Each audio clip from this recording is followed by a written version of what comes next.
प्यारे मित्रों एवं प्यारे बच्चों, इसके पहले वीडियो में हम लोग पढ़ चुके हैं पृथ्वीराज चौहान और मोहम्मद गौरी के शिविरों के बारे में। जैसे कि आप जानते हैं पृथ्वीराज चौहान उनकी बात पे भरोसा कर लिए थे गौरी के कि उसने कहा था कि हम भटिंडा राज प्रस्ताव आपका भेज दिए हैं, जब बड़े भाई की अनुमति मिलेगी तो हम वापस चले जाएंगे। ठीक है, उन्होंने विश्वास कर लिया और वहीं पर गौरी ने जो है छल बल का प्रयोग करते हुए राजपूतों को धोखा देने का प्रयास किया है। ठीक है, चलिए आगे पढ़ते हैं हम लोग। आज हम लोग पढ़ेंगे युद्ध का प्रारंभ। चलिए, अब गौरी ने किया क्या, राजपूत उधर जो है सो रहे हैं आराम से मीठी नींद, ये समझकर कि गौरी हमें जो है बताएगा कि हम वापस आ गए हैं, अब हम लड़ाई करेंगे या हम वापस जा रहे हैं, कुछ ना कुछ बताएगा। लेकिन गौरी को चूँकि धोखा देना था, इसलिए गौरी ने किया क्या कि प्रातः काल उसने ब्रह्म मुहूर्त में ही इसने आक्रमण करने की योजना बनाई और ऐसा दिन उसने चुना कि वो तो जानता था कि राजपूत सैनिक बड़े बहादुर होते हैं, जल्दी थकेंगे नहीं। ठीक है, जल्दी थकते नहीं, इसलिए उसने ऐसी योजना बनाई कि उसके एक दिन पहले एकादशी थी और ये भी मानता था कि धार्मिक प्रवृत्ति के होने रहने वाले राजपूत एकादशी को अधिकांश लोग व्रत रहते हैं, तो यानी एक दिन पहले वे बेचारे भूखे रहते हैं और उसी के एक दिन बाद इन्होंने जो है वो भी सुबह ऐसे समय पर ये आक्रमण की योजना बनाई कि जब तक राजपूत जो है उठे ना हो, यानी सोकर ना उठे हो, उठे भी हो तो कोई लैट्रिन बाथरूम गया हो, कोई पूजा पाठ कर रहा हो, अर्थात भोजन कोई ना किया हो, ऐसे टाइम पर उसने आक्रमण करने के बारे में सोचा। चलिए शुरुआत कर देते हैं हम लोग किस तरह उसने आक्रमण किया था। गौरी ने प्रातः ब्रह्म मुहूर्त में ही 10 मील चलकर, जैसे बताए थे 10 मील दूर उसने अपना शिविर लगाया था, तो 10 मील चलकर सरस्वती नदी को पार की और राजपूतों की छावनी के समक्ष पहुंच गया। अचानक, मतलब बिल्कुल सुबह भोर में बिल्कुल अचानक पहुंचे। अगर अचानक कहीं पर आक्रमण हुआ हो तो बिल्कुल ऐसा लगेगा कि जैसे किसी चीज़ की कोई उम्मीद ना हो और वो चीज़ हो जाए तो पहली चीज़ क्या होती है, आश्चर्यचकित होना। ठीक है, धोखे में लोग आश्चर्यचकित होते हैं, अरे इसकी तो संभावना ही नहीं थी, कैसे हो गया, वो तो अभी जो है भटिंडा अपना जो है राज प्रस्ताव भेज रहा है हमारा, कैसे जो है हमारे नज़दीक पहुंच आया, वो भी नदी को पार करके चला आया, पता ही नहीं चला। तो ये तो फिलहाल कुछ पृथ्वीराज चौहान का भी धोखा था या कुछ उनकी जो है कमी थी कि उनके राजपो क्या बोलते हैं, उनके गुप्तचर व्यवस्था कमजोर थी जो समय रहते सूचना ही नहीं दे पाई। ठीक है, चलिए, तो राजपूत जो है आश्चर्यचकित हो गए। उन्होंने स्वप्न में भी ऐसा नहीं सोचा था कि गौरी इस तरह का धोखा करेगा, क्योंकि उनको विचार था कि उसके अंदर कुछ तो मानवता आई होगी, आखिर हमने उसको जीवित छोड़ा था पहले युद्ध में, कुछ तो भरोसा के लायक होगा। लेकिन शायद वो भूल गए थे पृथ्वीराज चौहान की ये विदेशी आक्रांता अगर इसी भरोसे के लायक होते तो कभी किसी दूसरे राज्यों पर आक्रमण कभी नहीं करते। ठीक है, अपने घर में ही रहकर ये संतुष्ट रहते। राजपूत क्या करते, शीघ्र ही तैयार हुए और युद्ध के मैदान में आ खड़े हुए। गौरी चूँकि राजपूतों से एक बार युद्ध कर चुका था, इसलिए उसको ये चीज़ मालूम था कि राजपूत तलवार की लड़ाई में ज़्यादा प्रवीण हैं, इसलिए विचार इसका यही था कि इनसे भीड़ कर लड़ने की अपेक्षा इनसे दूर से लड़ने का प्रयास किया जाए। अर्थात भीड़ कर लड़ने में तो इनको भगवान भी नहीं हरा सकते, इससे अच्छा है कि पहले इनको दूर से लड़िए, दूर से इनको आक्रमण कीजिए, खदेड़िए, इनको थकाइए, ऐसा इसने प्रयास किया था। ठीक है, चलिए, गौरी चूंकि राजपूतों से एक बार युद्ध कर चुका था, इसलिए उसने गौरी से आमने सामने और भीड़ कर लड़ाई से बचे रहने की योजना बनाई। उसने अपनी सेना को 5 भागों में विभक्त किया, 5 भागों में विभक्त किया था।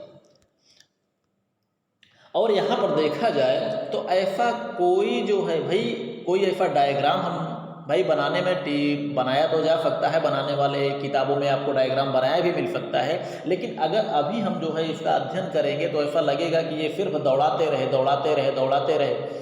ठीक है, दौड़ा दौड़ा कर उन्होंने राजपूतों को थका दिया।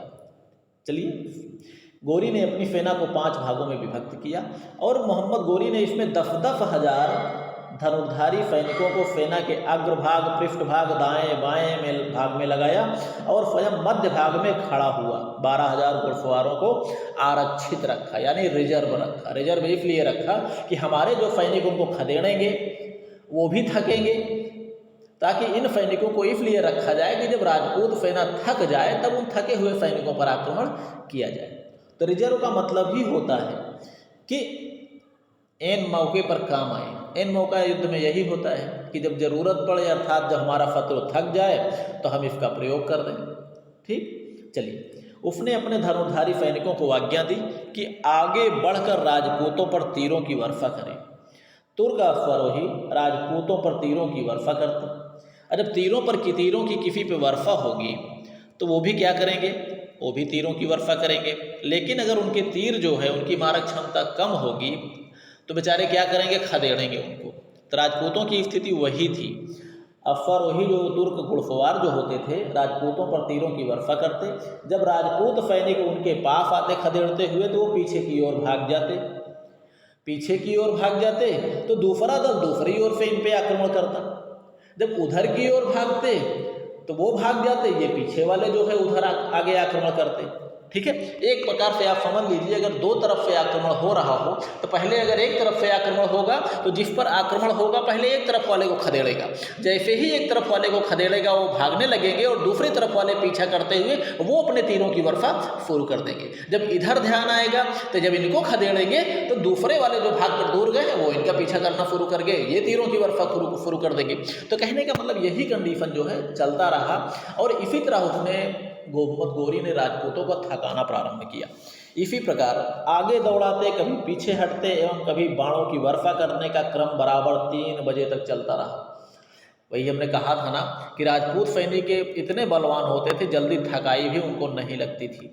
आप देख सकते हैं भोर में ही आक्रमण किया, वो भी एक दिन पहले से बेचारे ठीक से भोजन भी नहीं किए थे, हल्का जलपान जैसे हम लोग उसमें करते हैं व्रत में, वही उन्होंने भी किया था। ठीक, और दूसरे दिन सुबह इतनी सुबह आक्रमण किया कि भोजन को मौका ही नहीं मिला, कोई तो लैट्रिन बाथरूम भी नहीं गया था। अब आप समझ सकते हैं ऐसी स्थिति में बेचारों की क्या दफा होती रही होगी। ठीक, 3 बजे तक जो है दौड़ाता रहा और तब तक दौड़ाता रहा 3 बजे तक, और इतने 3 बजे में राजपूत सैनिक बहुत बुरी तरह से थक गए। और जब थक गए, अब इसमें देखा जाए क्योंकि राजपूत भूखे और प्यासे होने के कारण शिथिल पड़ते जा रहे थे। भाई भूखे तो एक दिन पहले से ही थे, प्यासे लगातार दौड़ रहे हैं, पानी की भी कोई व्यवस्था नहीं है, तो प्यासे तो हैं ही वो। ठीक है, लगातार शिथिल पड़ते जा रहे थे। जब मोहम्मद गोरी ने देखा कि राजपूतों के पांव लड़खड़ा रहे हैं तो उसने आरक्षित घुड़सवारों के द्वारा सामने से आक्रमण का आदेश दिया। अब चूंकि राजपूत थक चुके थे, ऐसी स्थिति में गोरी ने जब अचानक आक्रमण किया तो राजपूत इस आक्रमण को झेल नहीं पाए। ठीक भाई, चूंकि थके पहले से ही थे, ये आरक्षित अपने तरोताजा सैनिकों के द्वारा आक्रमण किया तो थके सैनिक बताइए कितने क्या करते हो, वो बेचारे भागने लगे। अब भागने भी लगे तो भागने के लिए घोड़े चाहिए, घोड़े जो भी थे उनकी गति मुस्लिम घुड़सवारों से कमजोर थी। ठीक, तो जब उसने आक्रमण किया, अब चूंकि राजपूतों के पास कोई आरक्षित सेना नहीं थी कि आरक्षित सेना के बदले आरक्षित सेनाओं से लड़ा दिया जाए। भाई अगर आरक्षित सेना अगर रखना ही था तो कुछ घुड़सवार सैनिकों को पहले ही कहते कि तुम लोग खाना पीना खा कर आओ, तब तक हम इनको संभालते हैं। ऐसी कोई बात हुई ही नहीं, क्योंकि सभी सैनिक तैयार हुए और सभी सैनिक डायरेक्ट लड़ाई के मैदान में पहुंचे। और वो भी जो है गोरी उन सबको खदेड़ता रहा, पीछे हटा पीछे बढ़ाता रहा, कभी पीछे हटा, कभी खदेड़ता रहा, दौड़ाता रहा इधर उधर। ठीक, तो थके राजपूत इस आक्रमण का सामना नहीं कर सके और उनमें भगदड़ मच गई। ठीक, जब भगदड़ मच गई तो भाई भागने लगे, और तुर्क घुड़सवार सैनिकों ने भागती राजपूत सेना के हजारों योद्धाओं के मौत के घाट उतार दिया। भाई चूंकि उनकी गति कम थी, वो भी थक गए थे, घोड़े भी थक गए थे दौड़ते हुए, और मोहम्मद गोरी ने आरक्षित सैनिकों से आक्रमण किया था तो उनमें घोड़े भी उसके थके हुए नहीं थे, सैनिक भी थके हुए नहीं थे। तो ऐसी स्थिति में भागते हुए योद्धाओं को इन्होंने मौत के घाट उतार दिया, हजारों सैनिकों को मौत के घाट उतार दिया। ठीक, इस युद्ध में पृथ्वीराज चौहान बंदी बनाए गए, उनका भाई गोविंदराव एवं सेनापति रवाड़े राव वीरगति को प्राप्त हुए, दिल्ली पर मोहम्मद गोरी का अधिकार हो गया। मित्रों, यही पृथ्वीराज चौहान की 1191 की एक गलती, उनकी वही विशाल सहृदयता, क्या बोलते हैं, सहृदयता या दयालुता, वही जो है आज के इस युद्ध में 1192 ईस्वी के युद्ध में दिल्ली की या राजपूतों की बर्बादी का कारण बनी। और यहीं पे दिल्ली सल्तनत का काल का प्रारंभ होता है। उसके बाद सीधे जो है ये दिल्ली मुस्लिम राज्यों, मुस्लिम राजाओं, मुस्लिम सम्राटों के हाथ से होते हुए सीधे अंग्रेजों के हाथों में चली गई। ठीक है मित्रों, तो ये है आज का क्लास। अब वीडियो को लंबा नहीं करेंगे, अगले क्लास में हम ये पढ़ेंगे कि जिस युद्ध में गोरी का सैन्य संगठन क्या था। मित्रों इसमें देखा जाए तो हम आपको कोई चित्र नहीं दे पाएंगे, हालांकि किताबों में चित्र जरूर बना हुआ है इसका। तो इसमें अब आप स्वयं सोच सकते हैं कि 10 किलोमीटर दूर, 10 मील दूर से उसने आक्रमण किया, तिलाए वो क्या बोलते हैं, नदी को पार किया, नदी पार करके उसने आक्रमण किया। तो इसमें हम आपको कौन सा जो है वो बताएं भाई। 4-5 भागों में उसने बांटा था, वो भी खदेड़ने के लिए, कभी इधर से आक्रमण करते, कभी उधर से आक्रमण करते। राजपूत जिसका पीछा करते वो भाग खड़े होते, और इधर से और उधर दूसरी ओर से उन पे आक्रमण, तीरों की वर्षा ही तो करना था। यानी भीड़ कर जो है हमेशा गौरी कतराता रहा, तब तक कतराता रहा जब तक राजपूत थक नहीं गए। ठीक है मित्रों, उम्मीद करता हूँ कि चैप्टर आपको पसंद आया होगा। नहीं पसंद आया होगा तो आप लोग कमेंट करिएगा, बाकी पढ़िए लिखिए मस्त रहिए। ठीक है, चलिए।